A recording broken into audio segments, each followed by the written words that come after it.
Tonight on Chris 6 News, with the water crisis on everyone's mind, I spoke with Democratic Senate candidate James Tallarico on his thoughts on our water crisis and what he would do to help resolve the problem. Plus, do you know how to check how much water you're actually using? Judah Jenkins shows us just how easy it is. And birthright citizenship was on the docket at the Supreme Court today. We hear from a congressional leader on what he thinks should be done. Chris 6 News at 5 starts right now.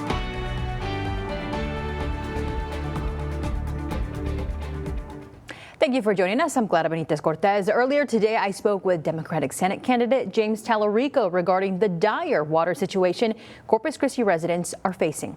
He started off by telling me he cares a lot for Corpus Christi because his father grew up here, graduating from Ray High School. He says as he watches the leaders of the state fail Corpus Christi, it breaks his heart. We need a U.S. Senator who's going to protect the interests of the people of Corpus Christi, protect their water supply over the giant corporations that are guzzling all the water in Corpus Christi, more than all the citizens of Corpus combined.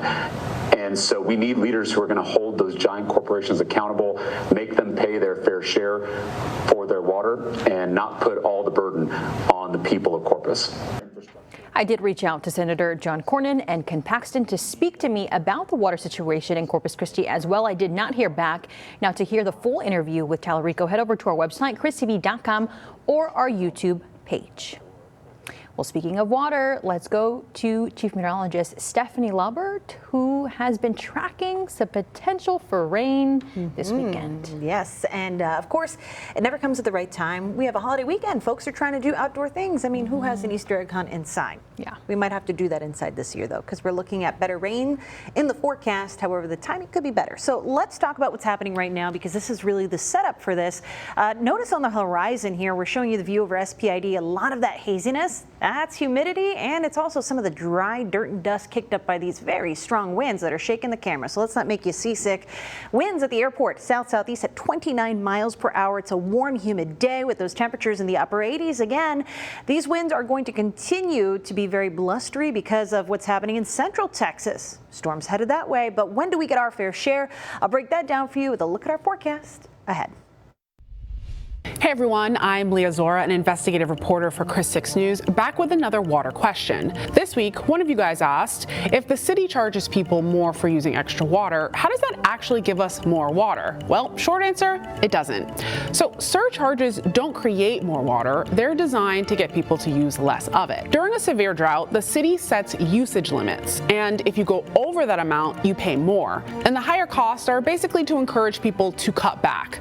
Now, for residential customers, that can work, but here's where it gets more complicated. Large industrial users account for a huge share of the overall water use, and under the city's drought plan, some users are classified as exempt, meaning that they would avoid paying a surcharge even if the city enters a level 1 water emergency. So if surcharges are a way to force reduction, exempt users have no financial reason to reduce how much water they actually use.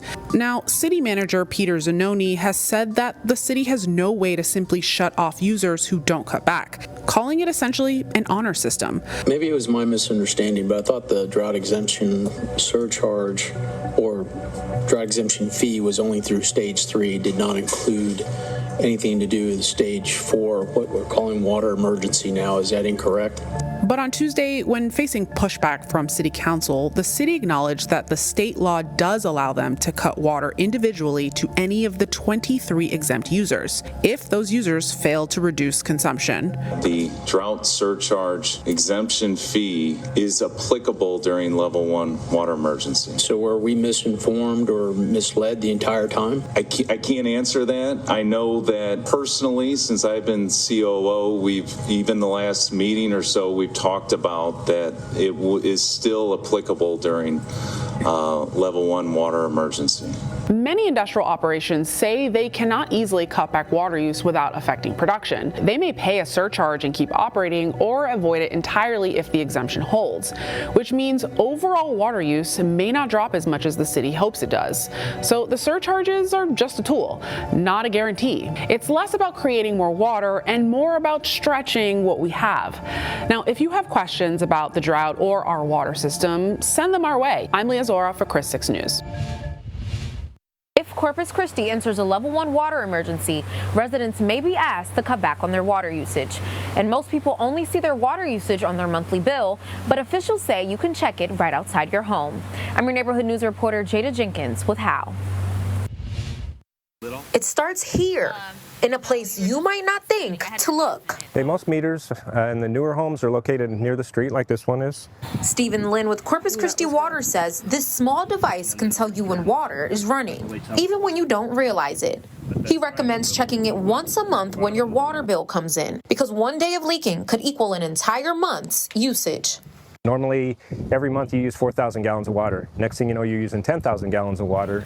And you would never even know if it's coming from something like a leaking toilet or dripping pipe, unless you knew how to check. And he says the simplest way to check, turn everything off inside your home and stepping outside to the meter yourself.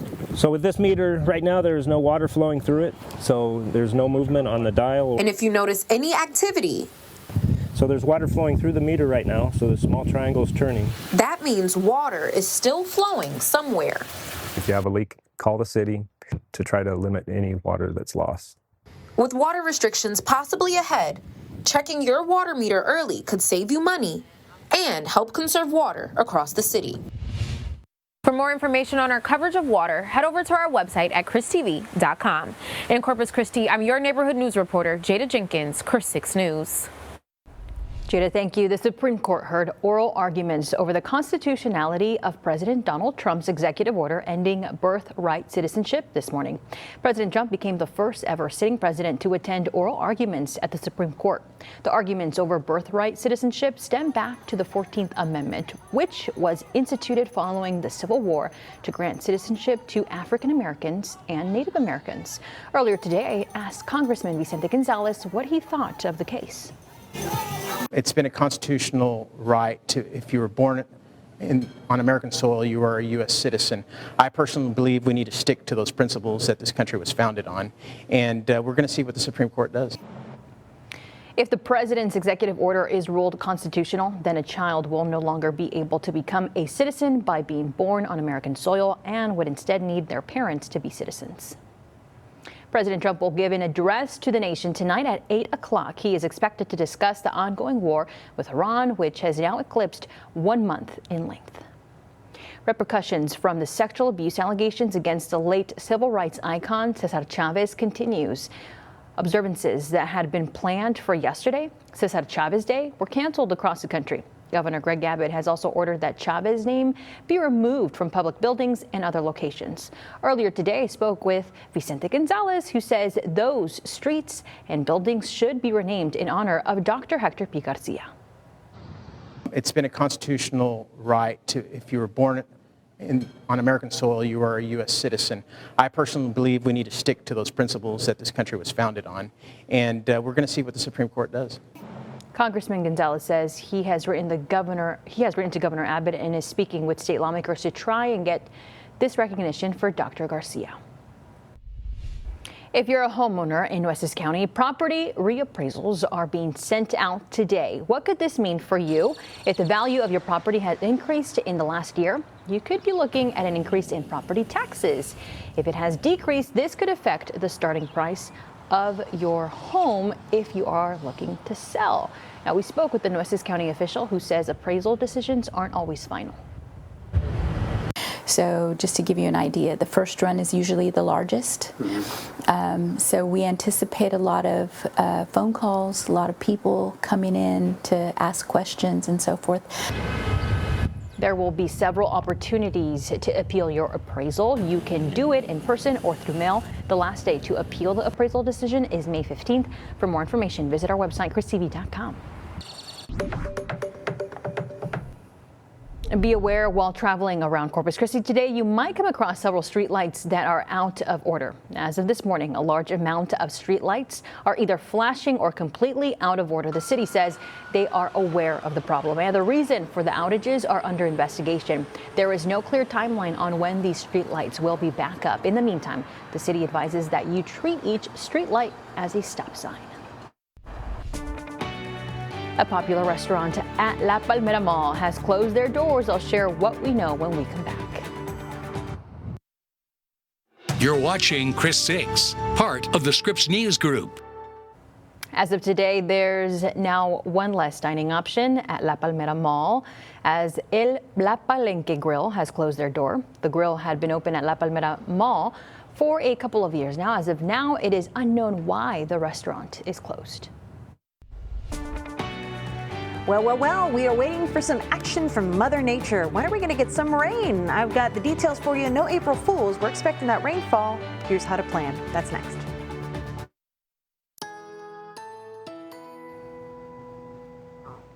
Hey there, happy Wednesday to you, happy hump day. We are very excited about the weekend because it's a holiday weekend and it's one that's going to come with rain. Now those two things together, not ideal, but we need the rainfall and this forecast is still looking pretty solid.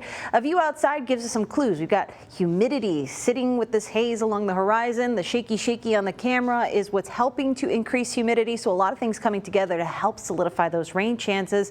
But the patience, however, may be the struggle for us. We've still got a few more days before meaningful rainfall comes to your neighborhood. But it's been a warm and sunny afternoon here. 86 right now at the airport, 86 in Kingsville, 92 degrees right now in Hebbronville. That isn't even the warmest we've been. And even though winds are lighter there, they're from the south-southeast at 17 miles per hour. It's been a breezy day that helps to carry some of that humidity in. So we've been tracking the difference here with the Chris 6 Neighborhood Weather Network from a more coastal neighborhood, say like the Portland area, where relative humidity hanging out strong around 80%.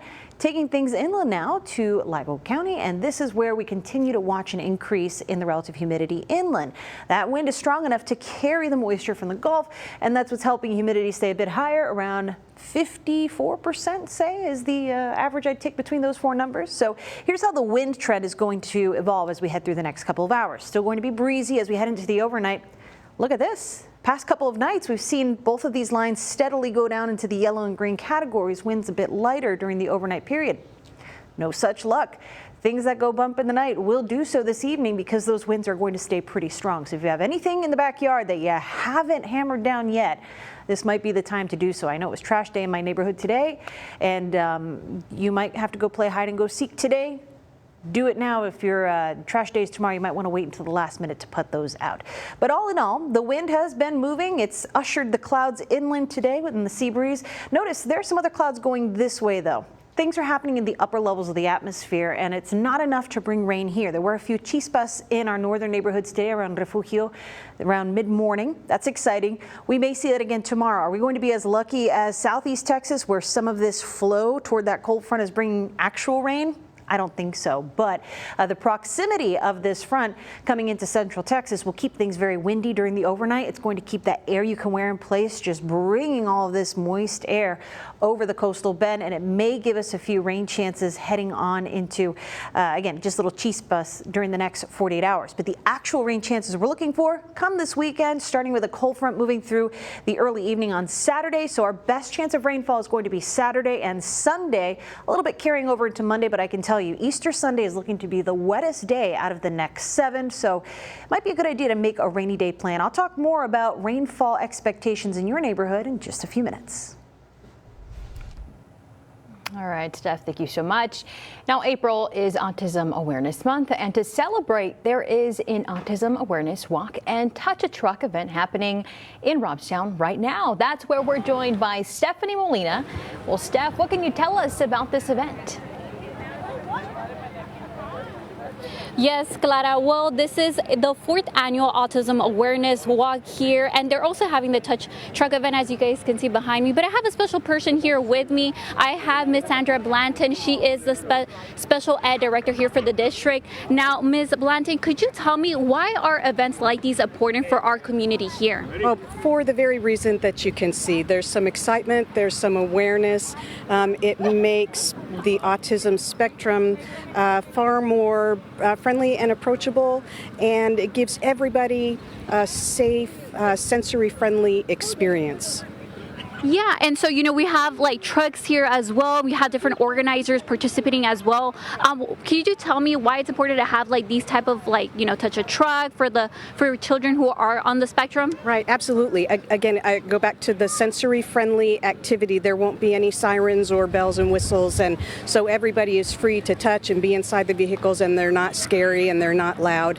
And around the vehicles and through the center are resources for parents. Special needs kids require a significant level of care typically, and so there are many agencies that are here this afternoon to offer support to the parents. Okay, well, thank you so much. And now you guys heard it here. If you are wanting to come out here, you still have time because this event starts at 5:30 and it ends at 7. So feel free to come out. We have a lot of events for the kids, just like how Ms. Blanton explained. So that's it for me in Robstown. I'm Stephanie Molina, Chris 6 News.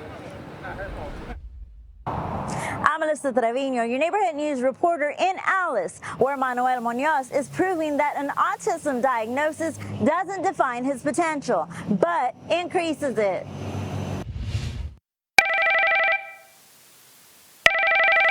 27-year-old Manuel Munoz is a records clerk with the Alice Police Department. He makes sure critical documents are organized, entered into the system, and are accessible. I also assist dispatch whenever they get calls they can't receive, and talk to people walking in case they need to make a report or pick up a report or need help with anything else, like speak to an officer about an issue they have.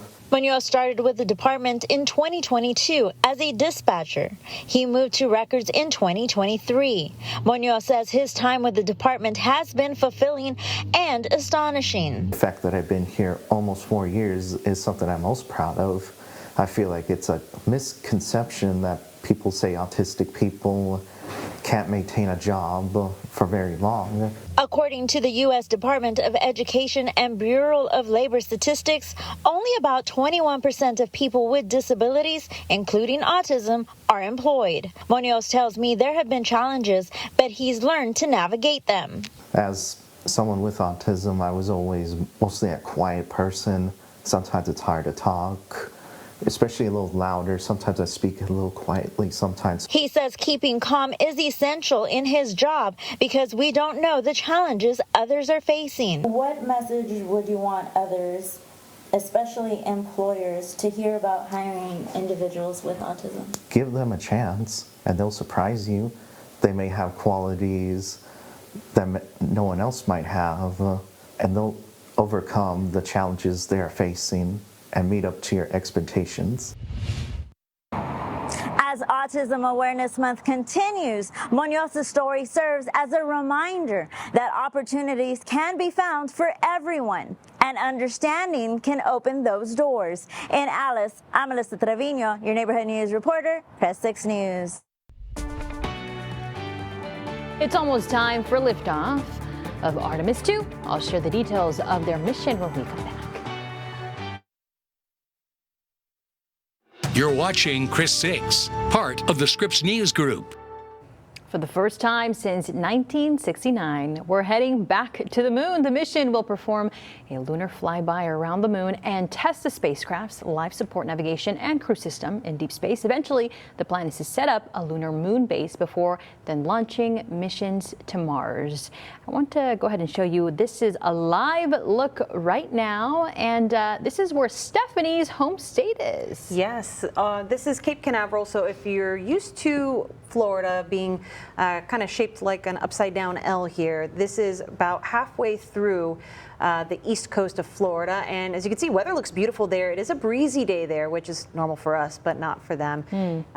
But this should give decent visibility along the east coast, clouds aside, and it's very fortunate for trying to schedule a launch like this to have weather that isn't too problematic. Florida, tends to have those thunderstorms during the afternoon, so glad they're not experiencing the summer-like weather right now that we have been experiencing. One of the warmest Marches that we've seen in quite some time here. So it'll be very exciting to see how that launch goes and what comes from all of this. The idea of going to the moon, very exciting. Somebody like my dad, the original moon walk happened on his 9th birthday. So it's very exciting.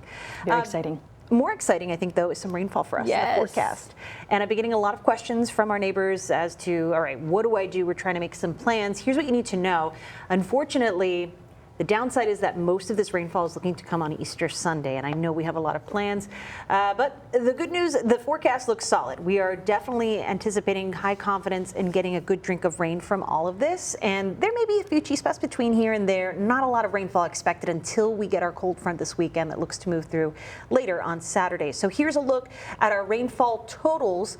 The entire situation from here through April 8th. Obviously, we're not going to see most of this until about Saturday into Sunday, but as you can see here, the blues and the purple on the map, that's 1 to 2 inches of rainfall. Most of that, what you see in purple, is going to happen on Sunday for our neighbors for inland neighborhoods and down to the valley. That is going to be a lot of rainfall on Sunday morning for neighbors out that way, but this would really help. My concern for flooding isn't very concerned at all because our soils are so dry. This is very much going to seep into those dry soils. So this is a step in the right direction, even though we need way more. All righty, everybody. Well, thank you so much for watching Chris 6 News. We will see you here back at 6. Bye.